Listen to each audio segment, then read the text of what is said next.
The Crucible wasn't your average black market arms depot. It was more like a cosmic thrift shop for everything that could kill you 10 ways before breakfast. Stacked crates of plasma rifles sat awkwardly next to bins of grenades, each container labeled in that universal language of desperation. Cheap. The Crucible was a desolate sprawl of depravity, hosted in the belly of an abandoned freighter. It smelled of oil, rust, and the kind of dreams that made people drink themselves to death. Curran Voss, self-proclaimed smuggler extraordinaire and full-time cynic, was elbow-deep in a particularly stubborn crate of pulse grenades. "Careful, those things have a half-life longer than my last relationship," he quipped, wiping sweat from his brow with a greasy rag.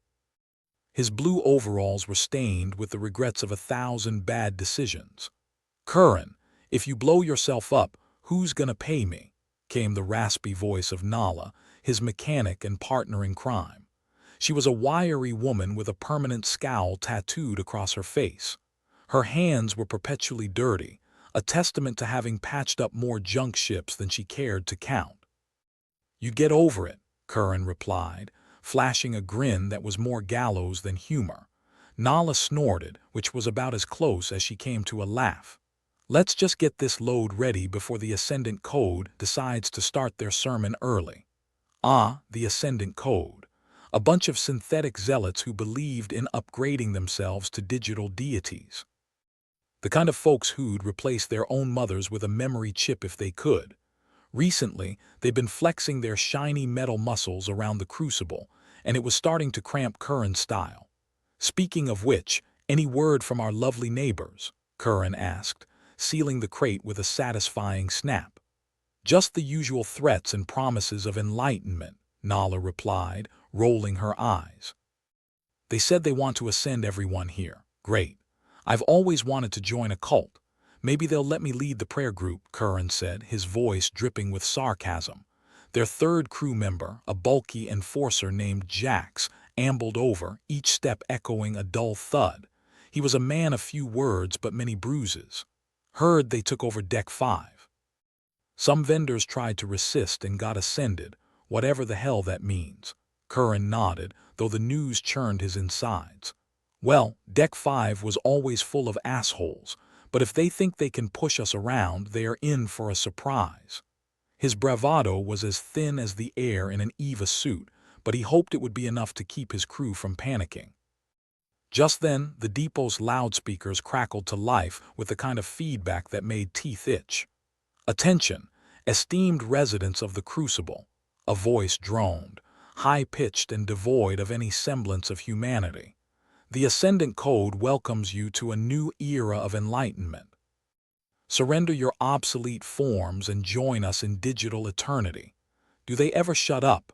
Jax muttered, glaring at the nearest speaker as if he could will it to silence. "Only when they are rebooting," Curran replied. "Let's get this shipment out before they come knocking." The trio moved with practiced efficiency, loading crates onto their ship, the Rusted Dream, a name that spoke volumes about both its condition and Curran's sense of humor. As they worked, Curran couldn't shake the feeling that things were about to get a lot more complicated. "Ever think about what happens if they take over the whole place?" Nala asked, her voice low. Curran shrugged, trying to appear nonchalant. "We do what we always do, adapt, survive, and find a new rock to crawl under." Jax grunted in agreement, though the look in his eyes suggested he was already calculating how many of the Ascendant Code he could take down before they ascended him too. Their conversation was interrupted by the sound of approaching footsteps. A group of figures appeared at the bay's entrance, their eyes glowing with the eerie light of cybernetic enhancement. The Ascendant Code had arrived, and they weren't here for the shopping. "Curran Voss," the lead figure intoned, its voice an unsettling mix of metallic and human. "You and your crew have been chosen for ascension." Curran stepped forward, arms crossed, heart pounding like a bass drum in a death metal band. "Sorry, but I've always been more of a downward mobility kind of guy," he said, flashing a smile that showed more teeth than warmth. The figure tilted its head, as if processing the joke. "Resistance is illogical." The ascendant code will prevail. Yeah, well, Curran replied, reaching for the pulse pistol holstered at his side. I've never been one for logic. He drew the pistol with a flourish, firing a shot that scattered sparks off the lead figure's chest. The rest of the crew followed suit, their weapons spitting defiance into the air. The fight was short-lived but intense, every bang and flash a punctuation mark in their desperate plea for survival. The Ascendant Code members dropped, one by one, their digital dreams extinguished by old-fashioned human stubbornness. When the dust settled, Curran took a moment to catch his breath, leaning against a crate. "Well, that was fun," he said, wiping sweat from his brow. "Who's up for round two?" Nala shook her head, a grim smile on her face. "Let's get the hell out of here before their backup arrives." Jax nodded, already heading for the ship's cockpit. "I'll get her ready to fly." As they boarded the rusted Dream, Curran took one last look at the Crucible. It had been their home, their haven of misdeeds and misfits.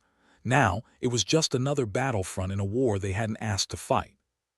But that's the thing about humans, they never know when to quit. Curran closed the hatch behind him with a sense of finality.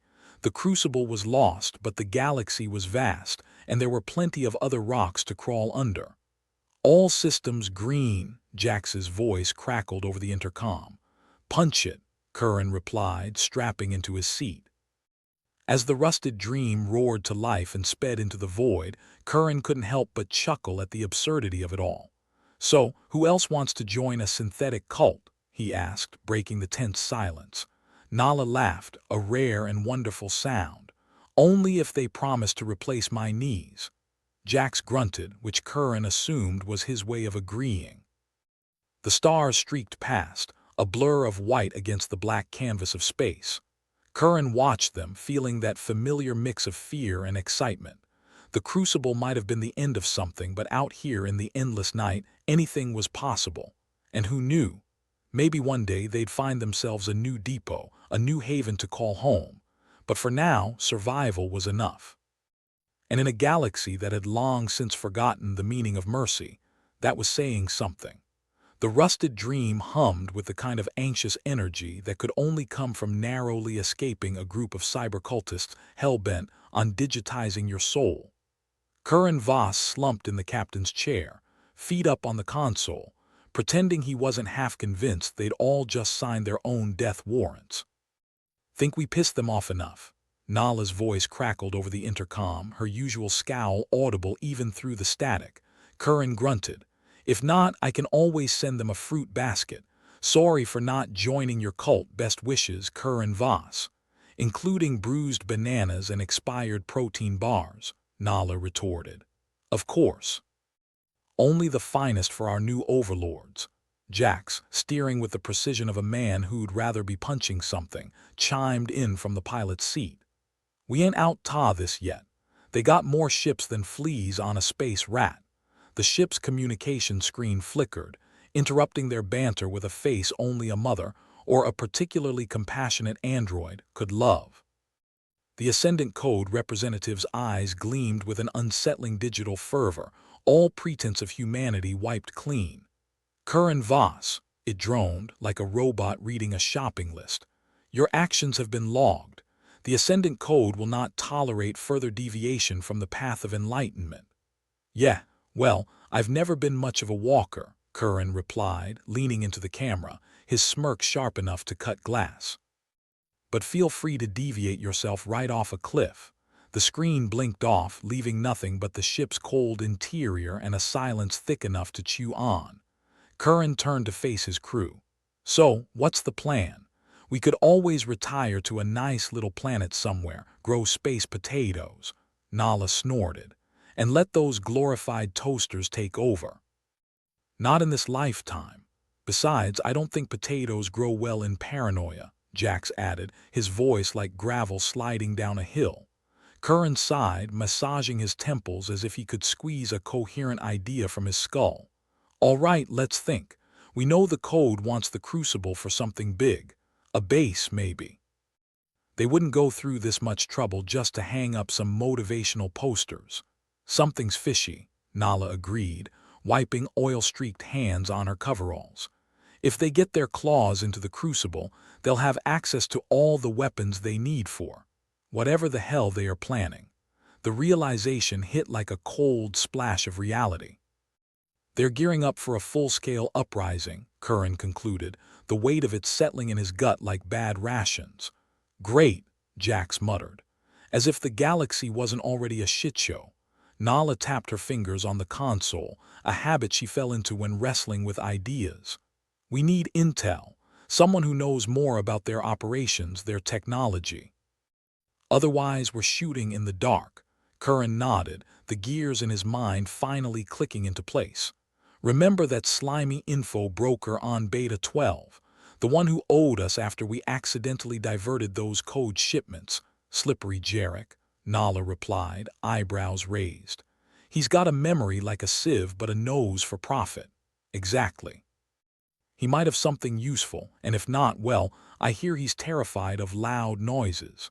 Jax cracked his knuckles, a sound reminiscent of a glacier slowly giving way.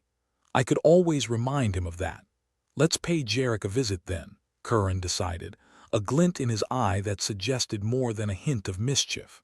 Set a course for Beta 12, Jax. Let's see if our slippery friend can shed some light on our shiny enemies. The rusted dream surged forward, engines purring with the eagerness of a predator on the hunt. Curran watched the stars smear across the viewport, feeling the familiar mix of dread and determination churning within him. So, what do you think the Ascendant Code's endgame is? Nala asked, slumping into a chair opposite him. Curran shrugged. World peace probably, with some digital soul-snatching on the side. Figures, she muttered, rubbing her temples. You think this Jarek character will actually help us out? Only if we make him an offer he can't refuse, Curran replied, a crooked grin twisting his lips. Or at least one that involves minimal bruising. Minimal? Where's the fun in that? Jax grumbled from the pilot's seat. Curran chuckled, the sound a low rumble in his chest. Let's aim for somewhere between gentle encouragement and hospital stay. Sounds like you've got it all figured out, Nala said, her voice tinged with sarcasm as she leaned back, closing her eyes for what little rest she could snatch. Don't I always? Curran replied, settling into his own chair, the galaxy stretching out before him like an endless, cosmic joke waiting to be told. A few Iors and one particularly turbulent warp jump later, Beta 12 loomed ahead, casting an orange glow that could charitably be described as welcoming if one had spent their life in a dimly lit bunker. The rusted dream descended toward the planet's surface, a patchwork of neon lights and industrial wasteland sprawling beneath them. We're here, Jax announced, the ship's landing gear groaning in protest as they touched down on a platform that looked like it had seen better centuries. Curran cracked his knuckles, feeling the adrenaline spike through his veins. Let's go see a man about a revolution, shall we? They disembarked, the thick air of Beta 12 wrapping around them like a damp, slightly toxic blanket. The streets were a hive of activity, humanoids and bots alike bustling with the kind of urgency that suggested someone was about to start shooting. Jarek's place was a dive, even by Beta 12 standards. The kind of establishment where you wiped your feet on the way out. The door creaked open, and Curran led the way inside, the low hum of conversation pausing briefly as they entered. Ah, if it isn't Curran Voss and his merry band of misfits, a weaselly voice called from the bar. Slippery Jarek was a wiry man with eyes that darted around the room like a rodent searching for an escape route. What brings you to my humble abode? We need information, Curran said, sliding onto a stool and signaling for something that might pass as a drink. And you're just the guy to give it to us, Jarek laughed, a sound like a rusty hinge giving up on life. Information's expensive, Curran, you know that. Curran leaned in, lowering his voice to a conspiratorial whisper. We're talking about the Ascendant Code. Word is they're planning something big and you're going to tell us what. Jarek's smile faltered and he glanced around nervously. The code, dangerous folks to be messing with. I'm not asking for pointers on their knitting patterns, Curran replied, his voice laced with a dangerous edge. I want to know what they're planning with the Crucible. Jarek hesitated, the conflict plain on his face. I might have heard something. But if I tell you, I'm gonna need more than your usual promises of protection. Curran exchanged a glance with Nala and Jax, then nodded. What do you want? Jarek's eyes gleamed with that particular kind of greed reserved for those who knew they were in the presence of fools with deep pockets. Safe passage to somewhere far from here, somewhere the code can't reach. Curran leaned back, considering. You give us the intel, we get you out of here. Deal. Jarek hesitated for a moment too long, and Curran saw the flicker of doubt in his eyes, but eventually he nodded. All right, deal. The code's planning to retrofit the Crucible into a launch platform. Once they have enough weaponry, they're moving on to the central planets. Full-scale takeover. Why the Crucible? Nala asked, frowning. Jarek shrugged. It's got the infrastructure they need, storage, tech, and a bunch of people too desperate to say no. Curran felt the weight of it settle over him, a blanket of inevitable conflict. Then we need to stop them before they can make their move, Jax grunted. Didn't sign up to be a hero, Curran. We're not heroes, Curran said, standing and tossing a few credits on the counter. But we sure as hell aren't going to sit around while some digital overlords try to rewrite the universe. Jarek stood, visibly relieved. I'll hold you to that safe passage, Voss. Curran nodded, already plotting their next steps. You better. And let's hope your information's worth the trouble. As they left Jarek's place, Curran felt the familiar rush of uncertainty mixed with the grim determination that had kept him alive this long. The galaxy was a mess, but it was a mess they were all stuck in, and damned if he'd let some glorified calculators decide what the future looked like. Back on the rusted Dream, he turned to his crew. All right, let's get this tub ready. We've got an uprising to crash. Nala smirked, her scowl replaced with the fire of impending battle. And here I thought today would be boring. Not on my watch, Curran said with a laugh, strapping in. As the ship lifted off, the weight of their task hung heavy but not unbearable. They might be mere mortals in a galaxy full of would-be gods, but they'd never been ones to back down from a fight. Not when there was so much left to lose.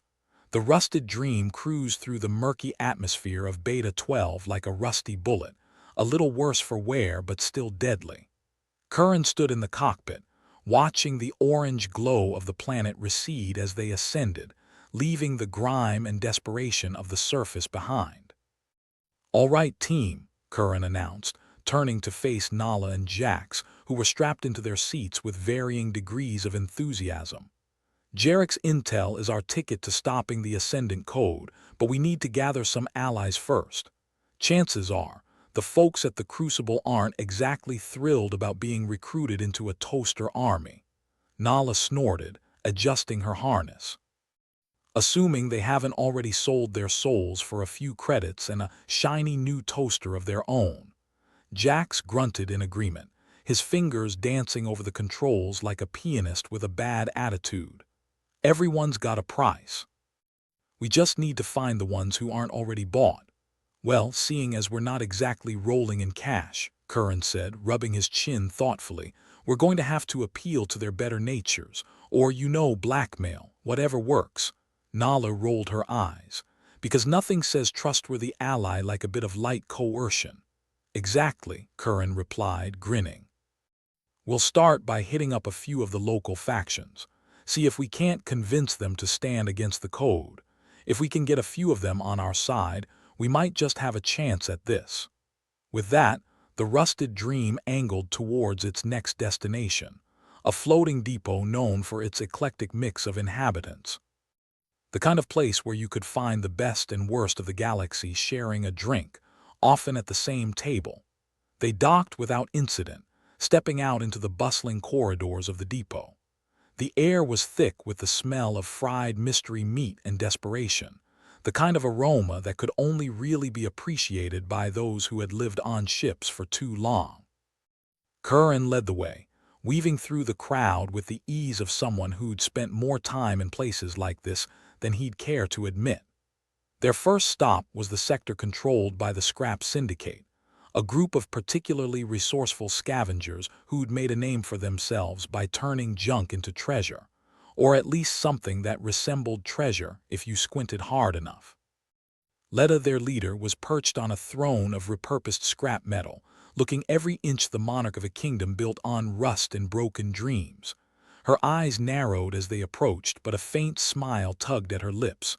"Well, if it isn't Captain Voss," Leda drawled, her voice like honey poured over sharp glass. "To what do I owe the pleasure?" Curran gave a half-bow, his grin as charming as it was insincere. "Leda, always a delight. I'm here to discuss a little mutual benefit."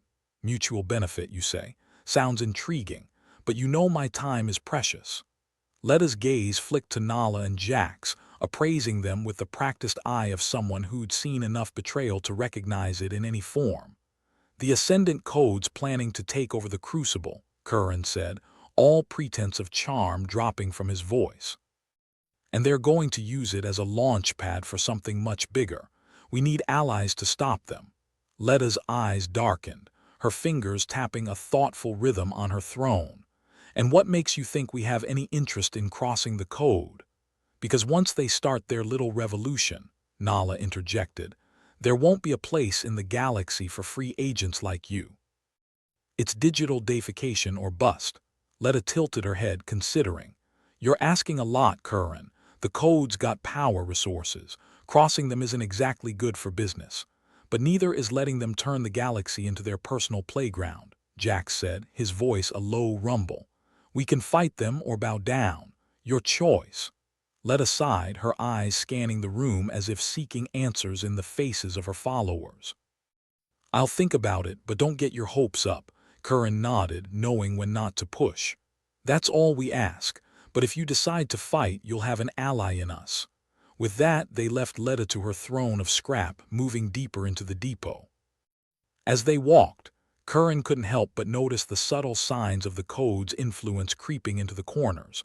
Small devices, a few too many bots with that unmistakable gleam of synthetic zealotry in their eyes. The code's reach was spreading like a silent disease, and they were running out of time to find a cure. Their next stop was the territory of the Void Merchants, a shadowy group known for their expertise in moving goods that were technically someone else's. Curran had dealt with them before, and while they weren't the most trustworthy bunch, they had a vested interest in keeping their operations under their control.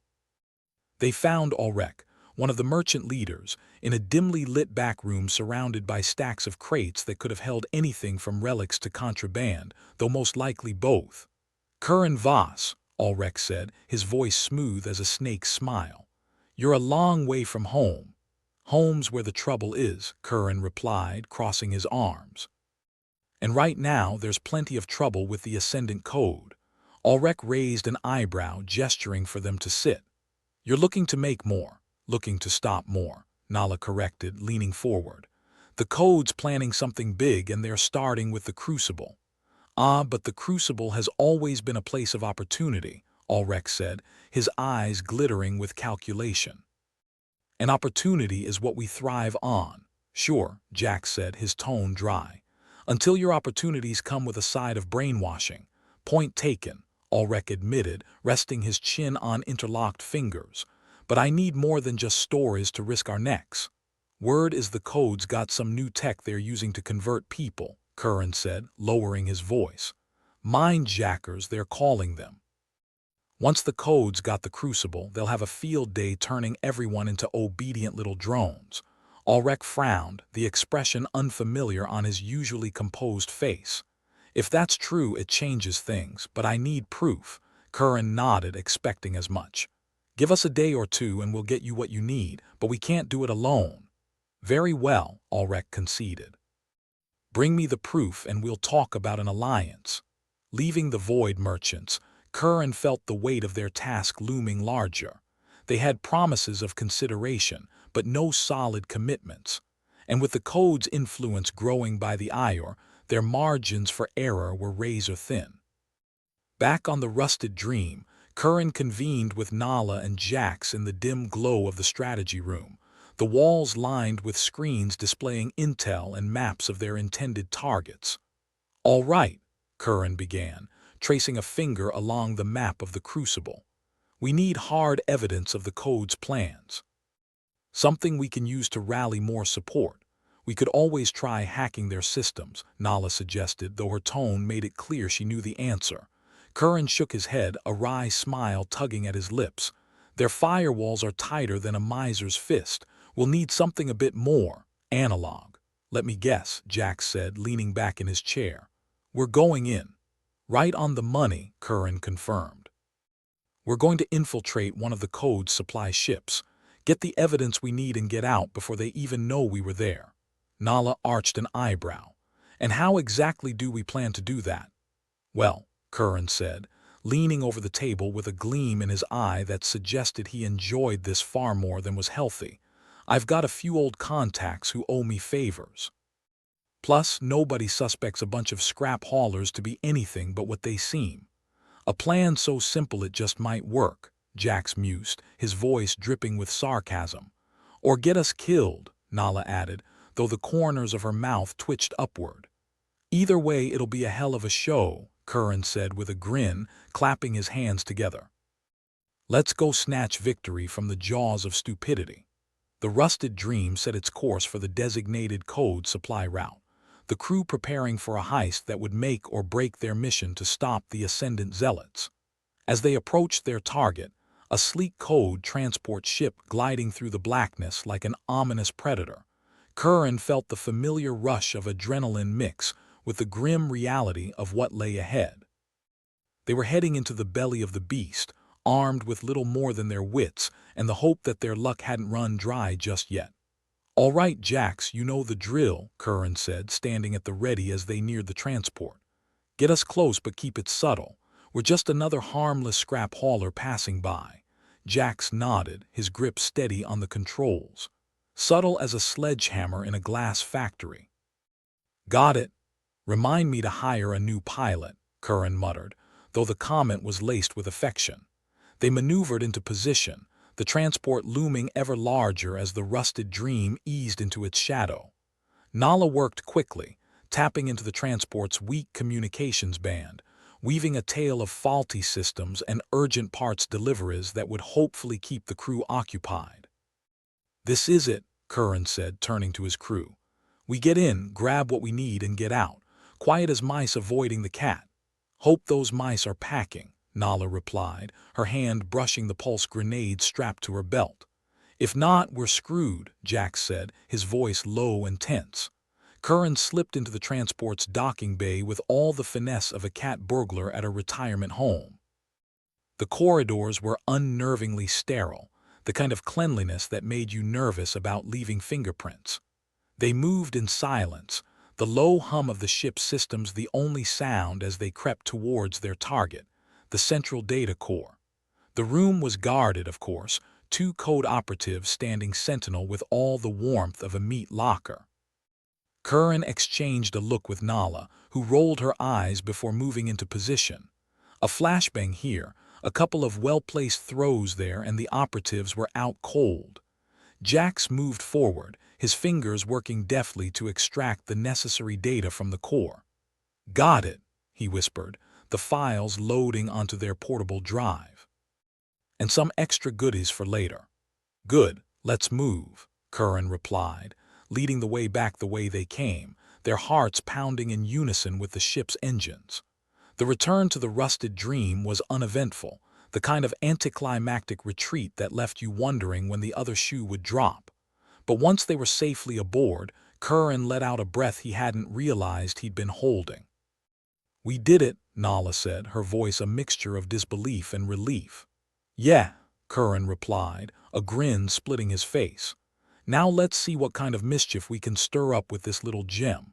Back in the cockpit, Curran watched the stars streak past as they headed back to their allies, the data drive their ticket to freedom, or at least a fighting chance. It wasn't much, but in a universe teetering on the brink of digital domination, it felt like a victory. Ready, Curran? Jax asked, his voice steady as ever. As I'll ever be, Curran answered, the tension easing from his shoulders. Let's give the code something to remember us by. And with that, the rusted dream surged forward, a bullet in space aimed straight at the heart of the problem, ready to explode into action.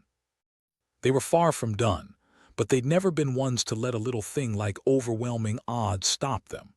After all, the galaxy was a mess, and someone had to clean it up. Curran Voss leaned back in his chair on the rusted Dream, staring at the data drive as if it might sprout legs and do a jig of its own volition. They'd pulled off the heist, sure, but now came the tricky bit, using the intel to crack the Ascendant Code's stranglehold on the depot. He glanced over at Nala, who was fiddling with a pulse grenade like it was a stress ball. "Think this little beauty contains the secret recipe for digital deity pie?" Curran asked, raising the drive. "More like the secret recipe for a migraine," Nala replied, dropping the grenade back into its holster. "But if it shows the code's plans, maybe it'll get the depot's knickers in a twist." "Hope they're ready for a wedgie," Jax chimed in from the control panel, still riding the high of their not-quite-disastrous heist. "Because today, we're serving chaos a la carte." Curran grinned, looking out at the stars. "Let's see if we can stir up enough trouble to make the code choke on their own righteousness." They touched down at the depot under the guise of legitimate traders, because who would suspect an honest face like Curran's of harboring ulterior motives? The depot was a huge gray floating mass, a hub of desperation and last-minute deals. It was the kind of place that smelled like burnt coffee and bad decisions. "The kind of locale where trustworthy is just another word for armed," Curran muttered as they disembarked. Ulrich awaited them, his snake-like smirk firmly in place. "Back so soon, Curran.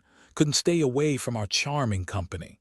Couldn't resist your winning personality," Curran replied, holding up the drive. "Got what you need right here." Ulrich's eyes gleamed with interest as they ducked into a dingy backroom that smelled faintly of ozone and regret. Ulrich plugged the drive into a terminal, his fingers dancing over the keys.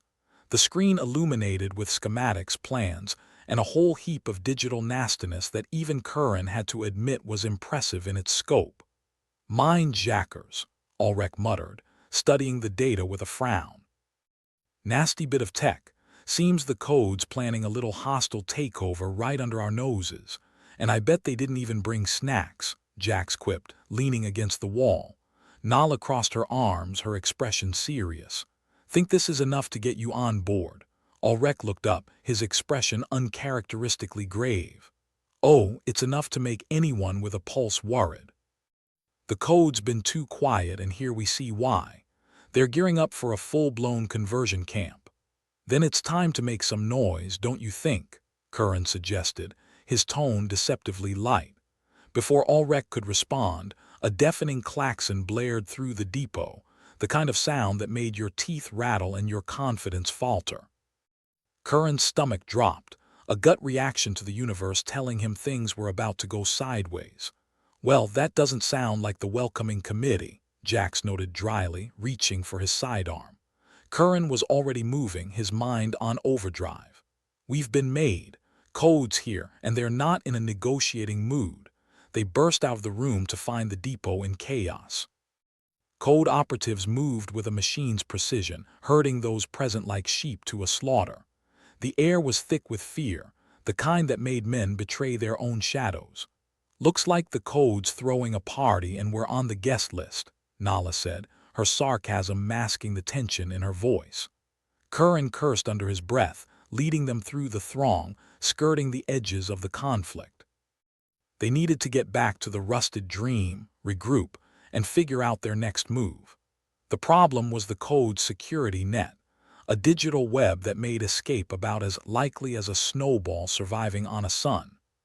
Just as they reached the docking bay, a group of code enforcers intercepted them, their cybernetic enhancements gleaming like malevolent jewelry. "Going somewhere, Captain Voss?" one of them asked, voice dripping with synthetic superiority. "Just out for a brisk jog," Curran replied, flashing a grin that didn't quite reach his eyes. "Good for the heart." The lead enforcer didn't smile, his expression as stony as an asteroid belt. "You've caused enough trouble. Your little escapade ends here." "Guess they found out about the unauthorized field trip," Jax said, his weapon ready but his eyes flicking around for an exit. "Shame," Nala added, mirroring his posture. I was hoping to see the gift shop. Curran weighed their options, grim as they were. They needed a distraction, something to tip the scales in their favor. As if sensing his thoughts, Nala's hand moved to her belt, fingers brushing the pulse grenade. "Time to make some fireworks," she said under her breath. Curran nodded, stepping in front of the enforcers with all the bravado of a man who had nothing left to lose. "All right, you win. But before we surrender, I've got one last thing to say." The lead enforcer cocked his head, curiosity peeking through the programming. "And what's that?" Curran grinned, the kind of smile that said more than words ever could. "Catch." Nala tossed the grenade, its arc a perfect trajectory of defiance.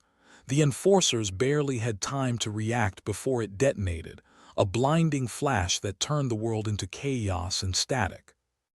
In the ensuing pandemonium, Curran and his crew made their move, sprinting toward the rusted dream, their path carved by desperation and the will to survive.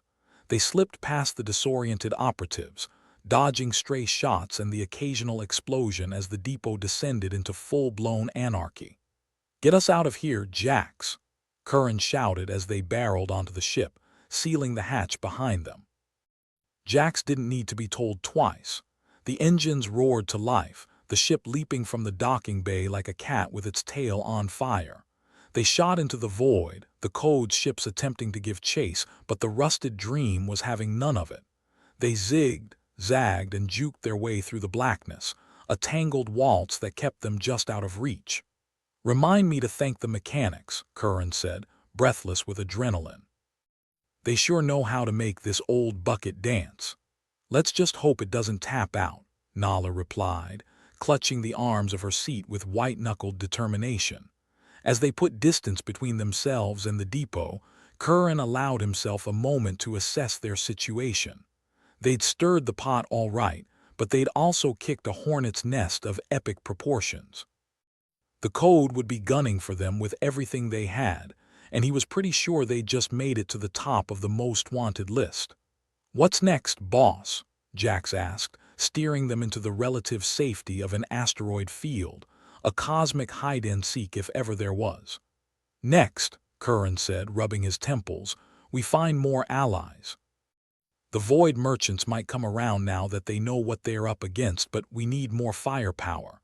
Something to make the code think twice before they send another welcoming committee." "And how do we convince them?" Nala asked, her voice a mix of hope and skepticism. "We show them the data, give them a taste of what happens if we fail. Everyone's got a price but fear." "Fear's free of charge." "Great," Jax muttered.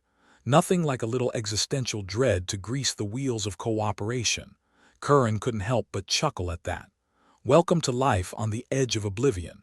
Now let's see if we can keep dancing until we find the right partners."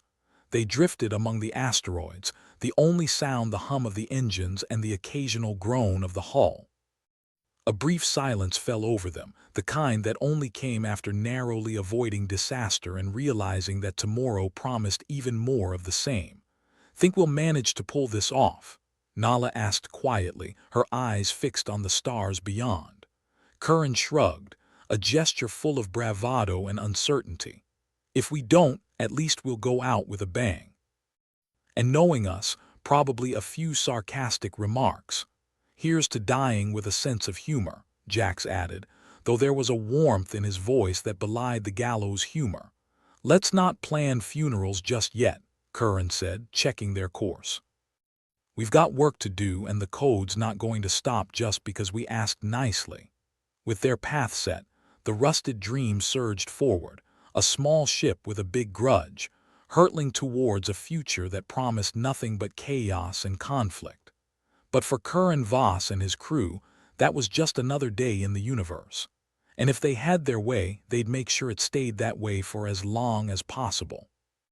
The rusted dream was cruising through the asteroid field like a drunk trying to avoid potholes on the highway. The silence in the cockpit was deafening, mostly because nobody wanted to break it with the obvious. They were screwed and they all knew it. Curran Voss sat in the captain's chair, staring out at the shifting rocks with a look that suggested he was mentally flipping off the universe. Well, Jax finally said, voice dripping with forced cheer, that went better than expected. Nobody died. Yet.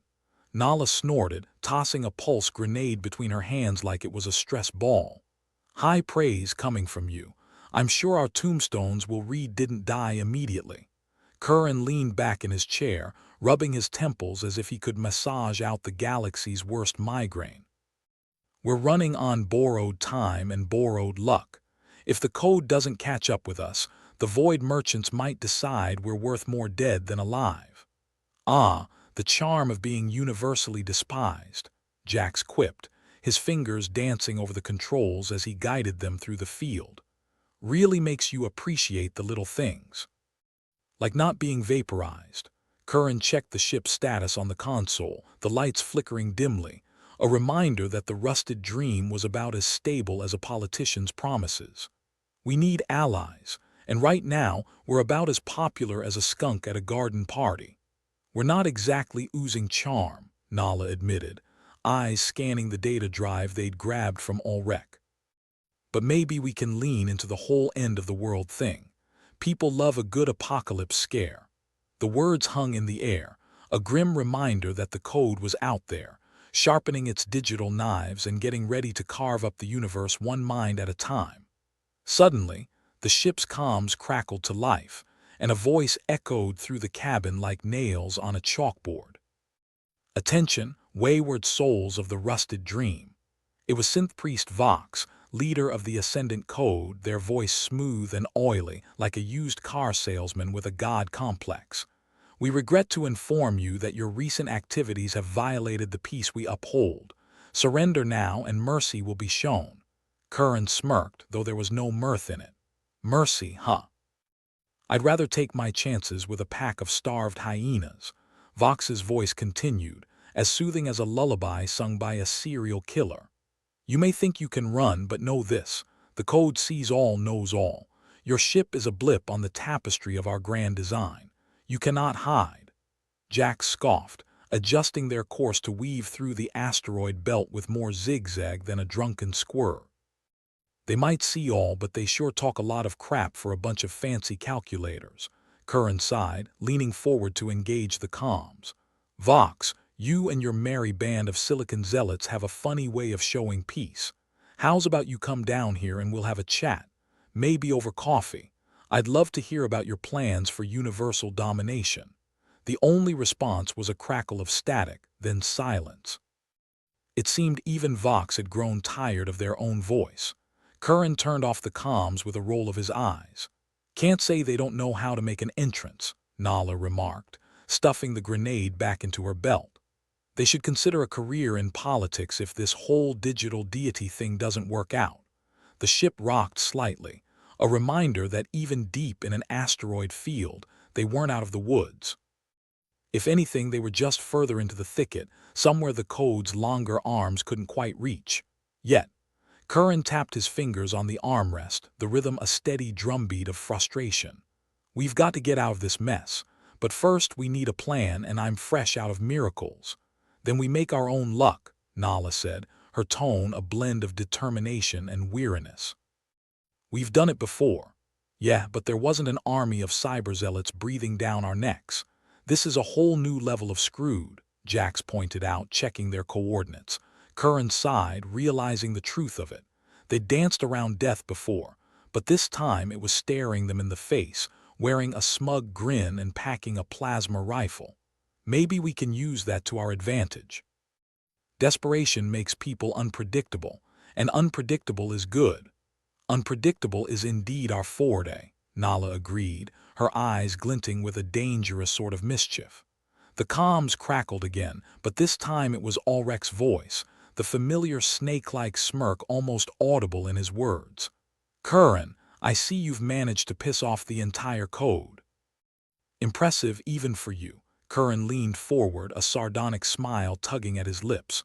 Ulrek, always a pleasure. What do you want? Just a heads up, really. The code's not just chasing you, they're rallying. Vox is planning something big and they want to make an example out of you. An example, huh? I've always wanted to be a trendsetter, Curran replied dryly, though his mind was already racing. Ulrek's laugh was a low hiss. Thought you'd appreciate the heads up. Call it a professional courtesy. That's one way to put it, Nala muttered, rolling her eyes. Stay alive, Curran, Ulrich continued, the line buzzing with static. The universe is a lot less entertaining without your brand of chaos. With that, the line went dead, leaving them alone once more with their thoughts and the ominous promise of imminent doom. Nice guy, Ulrich, Jack said, shrugging. Real heart of gold. Yeah, Curran agreed, though his mind was already turning over the possibilities. We've got to shake things up before the code finishes whatever they're planning. Nala nodded, her expression fierce.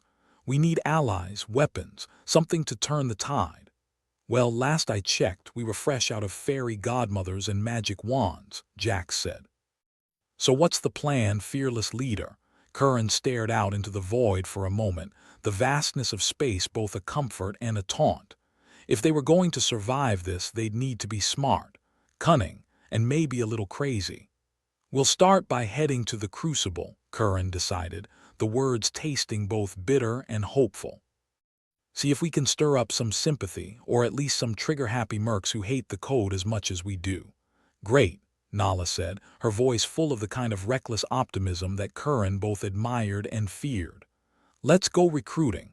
I hear galactic criminals have a soft spot for underdogs.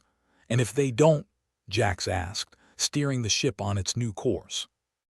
Then we remind them why we're not to be underestimated, Curran replied, determination hardening his voice. Everyone's got a price. Let's just hope we can afford it. The rusted dream sailed through the asteroid field, a tiny speck against the vastness. They were outgunned, outnumbered, and out of time. But if there was one thing Curran Voss and his crew knew how to do, it was survive against the odds. And maybe, just maybe, they'd get a chance to show the code exactly what that meant. The silence in the cockpit stretched on, the weight of their situation pressing down like a physical force. Curran knew their darkest hour was upon them. The universe had a way of testing its inhabitants, and right now it was grading them on a very steep curve. He glanced at his crew, the only family he had left in this forsaken galaxy. Nala, ready to throw herself into the fray with a grin. Jax, ever the optimist, even when faced with the inevitability of their own funeral plans. Hey, boss, Jax said suddenly, breaking through Curran's thoughts. Think the code will send flowers when they finally catch us, Curran chuckled, a dry sound that belied the anxiety gnawing at his insides. If they do, make sure they're red. Really sets the mood for a martyr's pyre.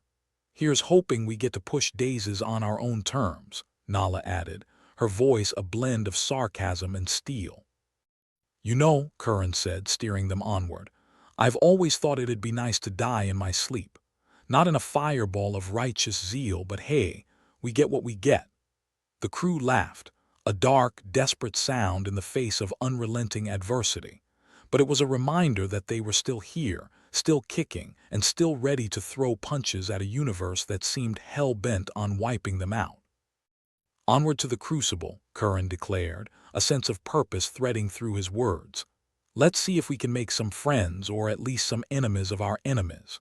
The stars stretched out before them, an endless expanse of possibilities and peril. Curran knew that each one held a story, a destiny unraveling in the vastness. All they had to do was find theirs, and hope it didn't end in oblivion. As the rusted dream surged forward, Curran allowed himself a moment of reflection. They were out of their depth, a small ship in a big universe against enemies that seemed invincible. But they weren't dead yet, and as long as they had breath left in their bodies and a pulse grenade in their pocket, they'd keep fighting. Because in the end, that's all they could do. Fight, survive, and maybe, just maybe, find a way to beat the odds. After all, they'd come too far to let some wannabe digital deities dictate their fate. With renewed determination, Curran set his sights on the Crucible, ready to gamble with fate and see if they could turn the tide. The universe may have thought them a lost cause, but Curran and his crew had other plans. And if there was one thing the code hadn't counted on, it was the tenacity of humans with nothing left to lose. The rusted dream shuddered as it punched through the sparse remains of the asteroid field, its engines groaning like a decrepit old man climbing out of bed. The stars stretched out, indifferent to the plight of the human ants scuttling about on their space rocks. Somewhere out there, Synth Priest Vox was sharpening his metaphorical sword, prepping for a coup de grace with a digital twist. Anyone else feel like a fly in the universe's soup, or is that just me? Jax quipped, his hands deftly navigating the erratic controls of the ship. Curran snorted, a sound halfway between amusement and exasperation. If we're flies, they're the sadistic waiter, and I've got a feeling he's charging extra for today's special. Nala was bent over a terminal, her fingers drumming a restless tattoo on the console. Speaking of specials, I think I've found something interesting in that data drive we swiped from AllRec. Curran perked up, his interest piqued. Interesting. Interesting like a cat stuck in a vacuum cleaner, or interesting like a grenade with a faulty pin? More like a grenade that's landed in the enemy's lap, Nala replied, her eyes gleaming with something akin to hope. The code's tech. It's not flawless. Curran leaned in, the weight of impending doom momentarily lifted. Go on. Nala tapped a few keys, bringing up schematics and lines of code that looked like hieroglyphics to Curran's untrained eye. They've been integrating themselves with tech that's got a problem, a vulnerability. It's subtle, hidden like a fart in a spacesuit, but it's there. Jack snorted. A chink in the armor of the almighty Ascendant Code. Oh, this day just got a little bit sunnier. Hold on to your sarcasm, lovebirds, Nala said, pointing at the screen. See these lines, they link the code's consciousness. They rely on a centralized server, a focal point for their minds. We hit it and we could theoretically take down their whole network. Or at least give it one hell of a migraine. Curran nodded slowly, the cogs in his mind turning with a newfound intensity. We could use this. If we find that server, we have a chance to kick the legs out from under their digital throne. Problem is, if a bunch of misfits like us can find this chink, you can bet your last credit they've got safeguards, Jax pointed out, his voice edged with pragmatism. Probably, Curran conceded, a wicked grin spreading across his face. But that's never stopped us before. Remember that one time on Juno Station? Ah, Juno Station, Nala reminisced, a hint of nostalgia creeping into her voice. How could I forget? The all-switcheroo with the cargo. God, the look on their faces when the shipment turned out to be nothing but rubber chickens. Exactly, Curran said, leaning back in his chair. We improvise. We think outside the box, or the ship as it were. We use our unpredictability. Jax shook his head, a smile tugging at his lips. You're talking about starting a shitstorm right in their backyard. I like it. Desperation makes for the best plans, Curran said. Besides, we've got nothing to lose but our lives. And frankly, they weren't worth much to begin with. That's the spirit, Nala said, her tone mocking yet somehow bolstering. We've got a weakness to exploit, a plan that's just shy of sanity, and a crew that thrives on chaos. What could possibly go wrong? The laughter that followed was a good kind of madness, the sort that made you believe, if only for a moment, that the universe wasn't out to get you. The crucible loomed ahead, a dingy collection of docks and shanty towns strung together like a necklace of debris. The kind of place where lowlifes and outcasts gathered like moths to a very dirty flame, perfect for Curran's merry band of misfits. Time to see if we can recruit some help, Curran said, steering the ship toward the docking bay. The rusted dream landed with a clatter that suggested it might fall apart, but it held, barely. As they disembarked, Curran surveyed the mess of humanity around him. Pirates, mercenaries, and more than a few who looked like they'd sell their own grandmother for a quick buck. Ah, home sweet home, Jax said, raising an eyebrow at a group of what looked like ex-convicts playing cards with holographic chips. Where everyone's got a price and no one's got a conscience. Just our kind of place, Nala said, patting the pulse grenade at her belt for comfort. They wove through the crowded bazaar, dodging peddlers hawking goods of dubious legality. Curran kept one hand near his hip, where his blaster was holstered, ready to draw at the first sign of trouble. Got a lead on who might want to join our little crusade? Nala asked, her eyes scanning the crowd. Jarek mentioned a guy named Rafe, Curran replied. Used to run with the code but left on bad terms. If anyone's got a grudge, it's him. Sounds like a charming fellow, Jack said, his voice dripping with irony. Charm's overrated, Curran said. Give me a guy with a vendetta any day. They're far more reliable in a firefight. They found Rafe holed up in a dimly lit bar, the kind of establishment where the drinks had more in common with paint thinner than anything fit for human consumption. Rafe was nursing a glass as if it owed him money, his eyes watching newcomers like a hawk sizing up dinner. Rafe, Curran asked, sliding into the booth opposite him without waiting for an invitation. That's what they call me, Rafe replied, his voice a gravelly drawl. Who's asking, Curran Voss? I hear you've got a reason to hate the Ascendant Code. Rafe's eyes, hard as neutron stars, flicked over them. Maybe I do. Maybe I don't. What's it to you? We're looking to knock them down a peg, Curran said, cutting straight to the point. Heard you might be interested in joining the fun. Rafe leaned back, his expression unreadable. And why should I trust a crew of no-names like you? Because we've got a way in, Nala piped up. And a way to hurt them where it counts. Rafe considered this, his eyes narrowing. He took a sip from his glass, grimaced, and set it down. All right, I'm listening. Curran shared a glance with Nala, then leaned in, lowering his voice. We've got intel on a central server they use. Hit it and we can disrupt their whole network. They're not as invincible as they think. A slow grin spread across Rafe's face, a predatory glint in his eyes. You're talking about cutting off the snake's head, or at least giving it a good poke with a sharp stick, Jax added helpfully. Fine, Rafe said, his voice low and dangerous. I'm in. But if you're screwing with me, you'll wish for the code's wrath instead of mine. Understood, Curran said, clasping Rafe's proffered hand. Welcome to the party. As they left the bar, Curran's mind was already on the next steps. They had a plan, an ally with a grudge and a target. Now all they needed was luck and maybe a miracle or two. Think we can pull this off? Jax asked, falling into step beside him. Curran shrugged, a cocky grin on his face. If not, we've had a good run.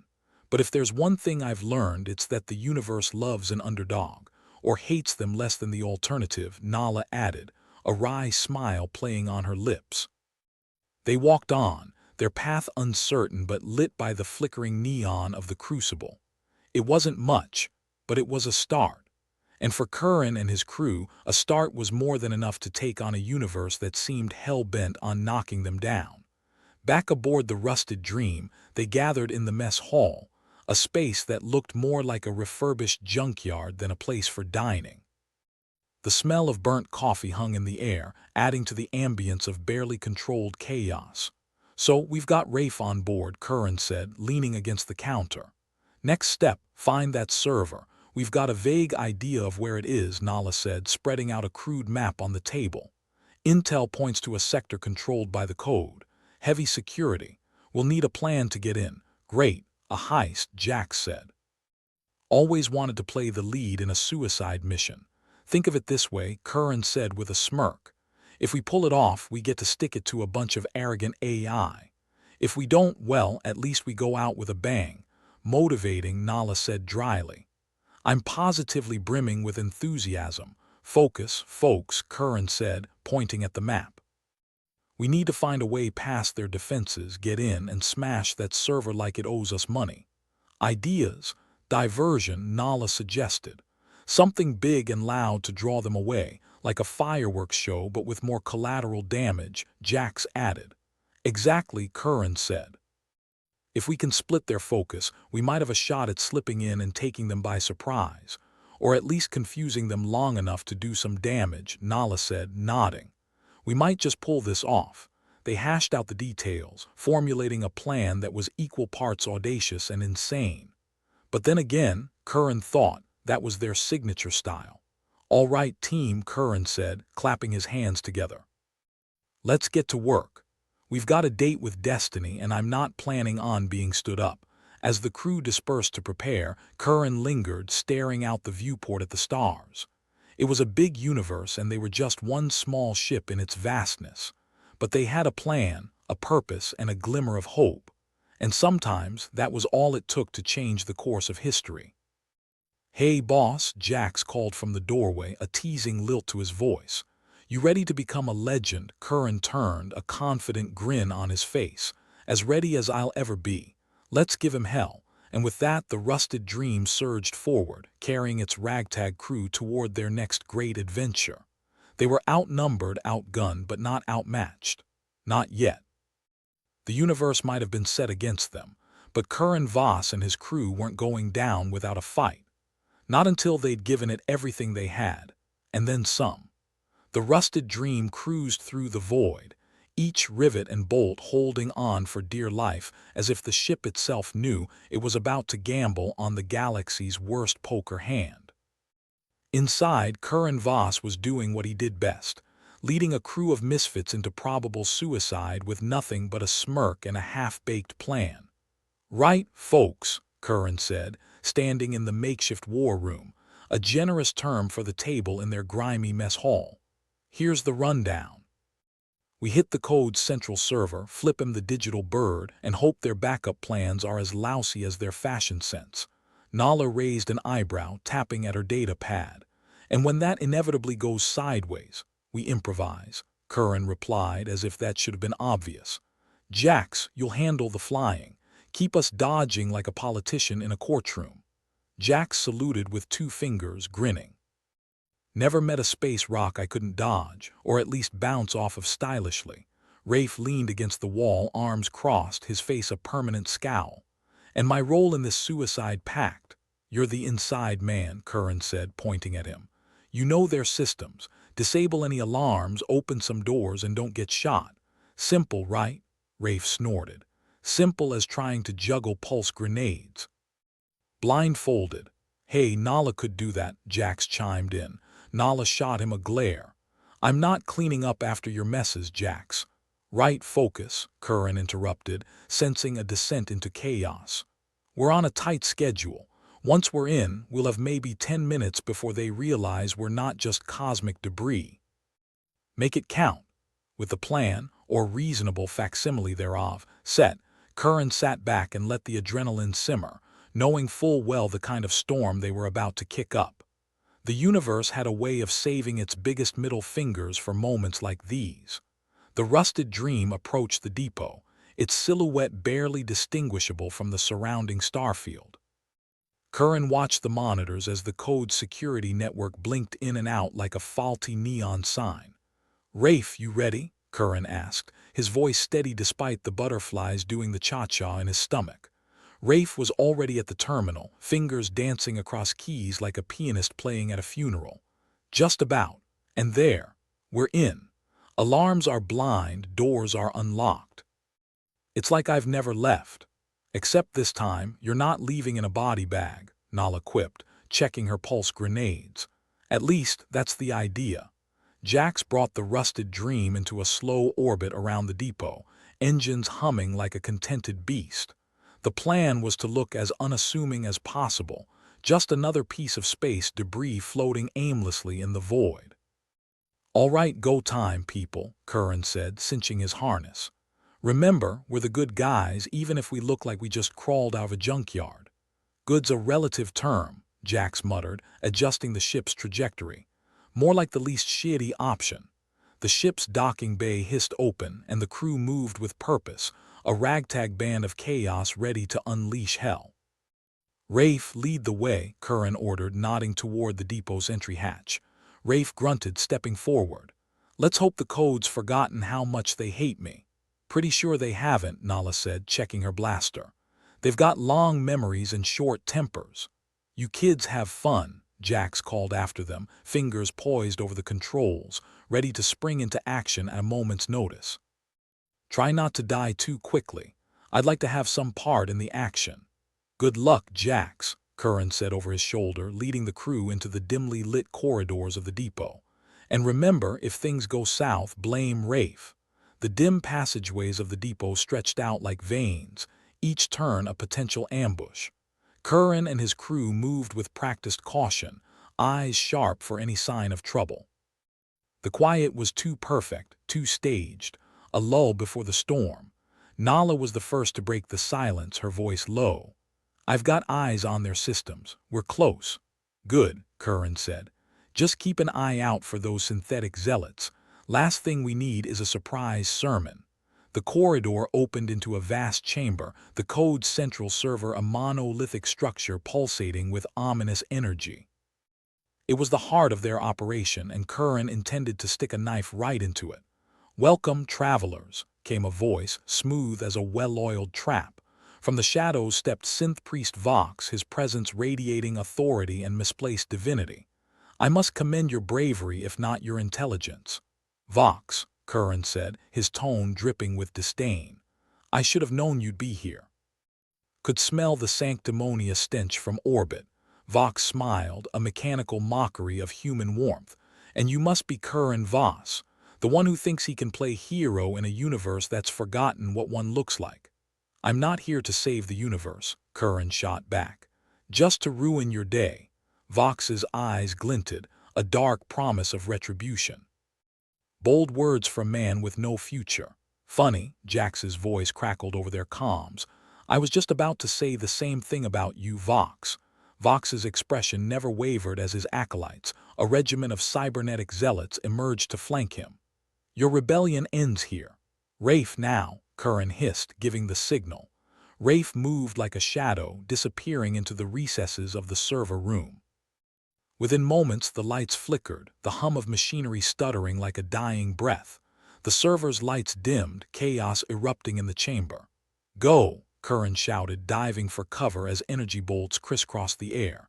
"Make it count." Nala was already moving, pulse grenades primed and ready. "Let's make some noise."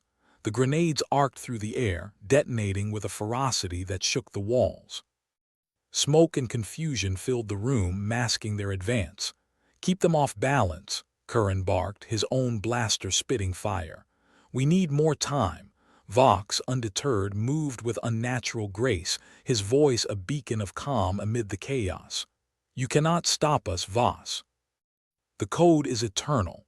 "Yeah, well," Curran shouted back, "I'll settle for pissing you off in the meantime." Rafe reappeared beside him, a triumphant grin splitting his face. "Their systems are glitching. Won't hold forever, but it's enough. Enough to turn this place into a fireworks show," Nala added, ducking under a volley of blasts. "Then let's not waste it," Curran said, his voice a rallying cry. "Cover me." As his crew laid down suppressing fire, Curran sprinted toward the server, dodging shots with a mixture of luck and reckless determination. Reaching the terminal, he slammed a data spike into the console, initiating a cascade of digital havoc. "Once this starts, we won't have long," Rafe warned, his voice almost lost amid the chaos. "Then let's make the most of what we've got," Curran replied, eyes fixed on the chaotic dance of code on the monitor.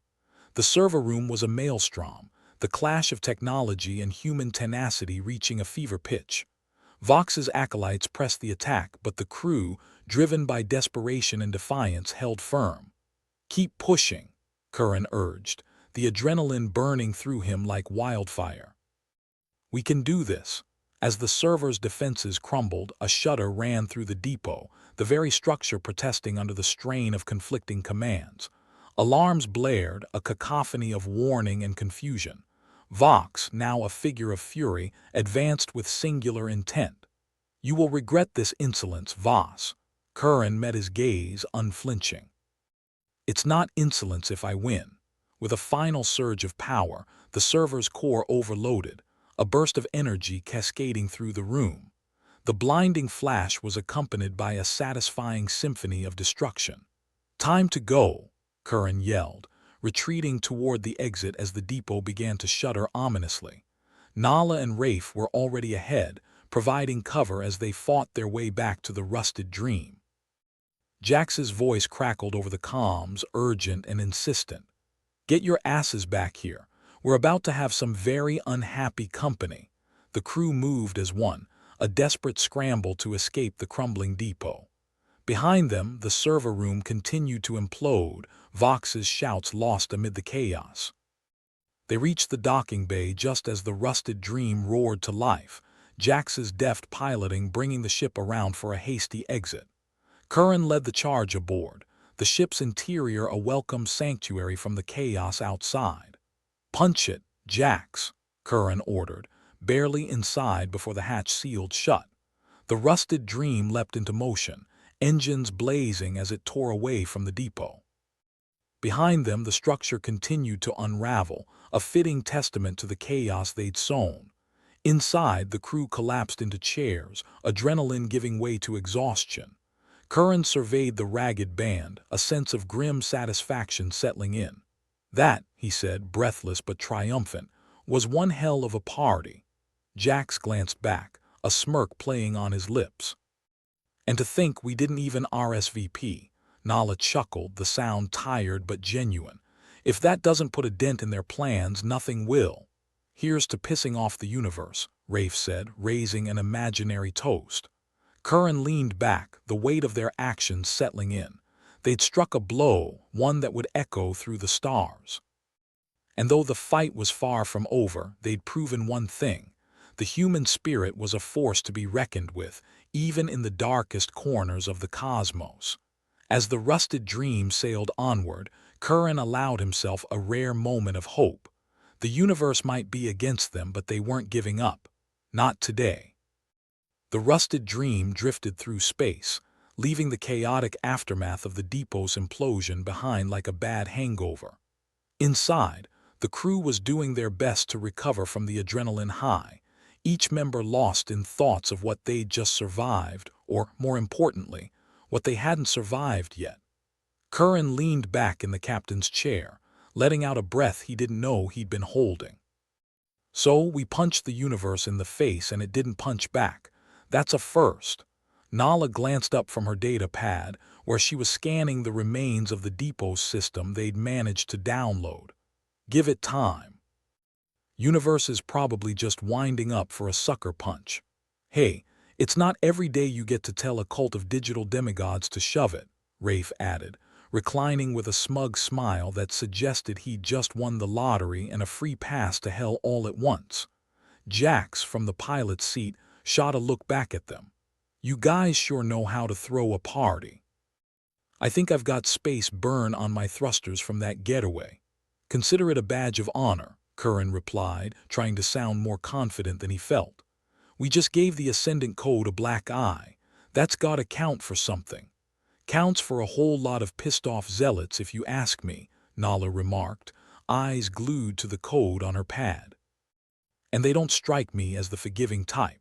Curran nodded, acknowledging the truth of her words. The Ascendant Code wasn't just any old adversary. They were relentless, persistent, and terribly annoying in their quest for digital divinity. But for now, they were knocked off balance, and that was enough. The rusted Dream hummed softly, cruising at a safe distance from the explosion's aftermath. The depot hadn't fully disintegrated, but it was having a hard time deciding if it wanted to stay in one piece, much like Curran, who was trying not to think too hard about what came next. "Vox won't be happy," Rafe said, a note of satisfaction in his voice. "He'll have to rebuild, and it'll take time. And we'll use that time to recruit," Curran replied, his mind already racing ahead. "The Crucible's full of folks with nothing to lose. They'll join us if we can convince them there's a profit to be made in saving our skins." "Profit," Jack snorted. "Always the best motivator. Forget honor or duty, just dangle a few credits and watch the galaxy dance." Curran chuckled, a dry sound that echoed through the cabin. "Hey, everyone's got a price, even zealots. It's just a matter of finding the right currency." "I'd say survival's a pretty tempting offer," Nala chimed in, "especially when the alternative is getting reprogrammed into a toaster by the code." The crew shared a laugh, the kind that comes with the realization they were still breathing, still standing, or sitting, as it were. It was a small victory, but in their line of work, you took what you could get. "Speaking of survival," Rafe said, turning serious, "what's our next move? We can't hang out in the void forever." Curran looked around at his crew, the ragtag family he'd managed to cobble together from the wreckage of so many failed missions and lost causes. "First, we find allies. Then we hit the code where it hurts." "You mean their centralized server," Nala said, frowning. "It's not going to be easy." They'll have it locked down tighter than Jax's liquor stash. Hey, I'll have you know it takes a lot to keep that stash secure, Jax protested, grinning. And it's worth every precaution. Well, so is crashing Vox's party, Curran said. We make it hurt. We remind them that humanity's not just a bunch of code waiting to be rewritten. There was a moment of silence as they all considered the weight of that task. The Ascendant Code wasn't just any adversary, they were a force, a doctrine, a living nightmare wrapped in synthetic flesh and digital dreams. Do you think they'll come after us? Rafe asked, voicing the unspoken fear. I mean, they're not exactly known for letting things slide, Curran nodded slowly. They'll come, but we'll be ready. We'll have allies, and more importantly, we'll have each other. Rafe smirked, shaking his head. Man, you should write greeting cards. I'd buy those. And I'd send them, Jax added, his voice laced with amusement. Nothing says I care like a reminder that we're all just cogs in a cosmic wheel waiting to be unceremoniously ejected. Speaking of ejected, Nala said, eyes alight with sudden realization. I might have found something useful in the data we pulled. Curran raised an eyebrow. Oh, yeah, she replied, a wicked grin spreading across her face. It's a vulnerability, not just in their tech but in their entire operation. Something they overlooked, probably because they are too busy smelling their own sanctity. Now that's the kind of news I like to hear, Curran said, feeling the spark of hope ignite once more. What kind of vulnerability? A flaw in their communication protocols, Nala explained, tapping away on her data pad. We can exploit it to spread a virus through their network, knock them offline long enough to make our next move. Sounds risky, Rafe said, a hint of admiration in his voice. I like risky. Then you're in the right crew, Curran said, clapping a hand on Rafe's shoulder. We live for risky. The rusted dream continued its journey through the void, the stars slipping by like silent witnesses to their defiance. The universe was vast and indifferent, but it hadn't swallowed them yet. And as long as they were still here, still fighting, there was hope. Hey, Captain, Jax called, breaking the momentary silence. Where to next? Got any vacation spots in mind that aren't infested with homicidal zealots? Curran grinned. Guess we'll find out. But first, let's see a man about some plasma rifles. Aye, Captain, Jax replied with a salute. Rusted dream, onward to questionable deals and morally gray alliances. As the ship altered course, Curran settled back in his seat, allowing himself a rare moment of peace. There was a long road ahead, fraught with danger and uncertainty, but that was nothing new. They'd face it together, one impossible mission at a time. You know, Rafe said, his voice softening, for a bunch of misfits we're not half bad. Nala snorted. Speak for yourself. I'm more than half bad. Jax chuckled, steering the ship with the ease of long practice. Yeah, well, here's to the bad ones. The universe is a lot more interesting with us in it. Curran nodded, the weight of his decisions pressing heavily yet comfortably on his shoulders. Here's to us, and to pissing off the universe just enough to keep it reeling. With that, the rusted dream hurtled through the stars, a testament to the resilience of those who dared to defy the odds. Their fight was far from over, but they had made their mark. And in the dark, endless void of space, that was enough. For now. The crew settled into the comfortable silence that comes after survival, each member lost in thoughts of what lay ahead. It was a rare peace, but one they'd earned through blood, sweat, and sheer stubbornness. Curran allowed himself a small, private smile. The universe had thrown everything it could at them, and still they stood.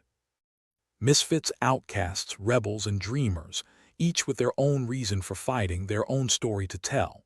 Captain, Nala said, breaking the quiet, you ever wonder why we keep doing this? Fighting, I mean. Why not just hide somewhere nice and quiet? Curran considered her question, weighing it against the endless possibilities of stars and darkness. Because, Nala, the universe needs a reminder that it doesn't own us. We fight not just for survival, but to prove we're more than the sum of our parts, that we matter. Rafe snorted, shaking his head. You really should write those cards, Curran. I'll invest. Jax chuckled, easing back as the autopilot took over. Yeah, just make sure they are explosion-proof. Noted, Curran replied, casting a glance at his crew.